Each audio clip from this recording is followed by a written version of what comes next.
I just can't digest this. என்னால இதை ஏத்துக்கவே முடியல. என்ன Vinodhini, why are you frustrated? One of my friend is getting married, Anna. She didn't invite me. Oh, அது ஏத்துக்கவே முடியல. அதனால you are hurt. Quite often we get hurt because people don't invite us. If they don't invite you, don't go. If they don't tell you anything, don't ask. சில நேரத்துல என்னடா நம்மளுக்கு சொல்லு அப்படின்னு சொல்லிட்டு நம்ம ரொம்ப ஃபீல் பண்றோம்.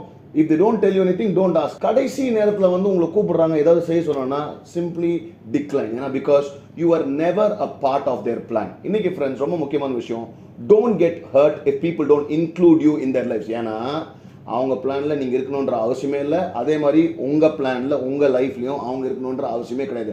அதனால போய் ஏன் என்னை கூப்பிடல, ஏன் என்னை சொல்ல, ஏன் என்னை சேர்த்துக்கல, நான் எவ்வளோ பண்ணேன் ஆனா ஸ்டில் தே லெஃப்ட் மீ அப்படின்னு சொல்லிட்டு ஃபீல் பண்ணி உங்க டைமை வேஸ்ட் பண்ணாதீங்க. If people don't invite you, it's okay. You have a better blessing and you have a better place to be. அதனால Vinodhini, cheer up. God bless you. Thank you.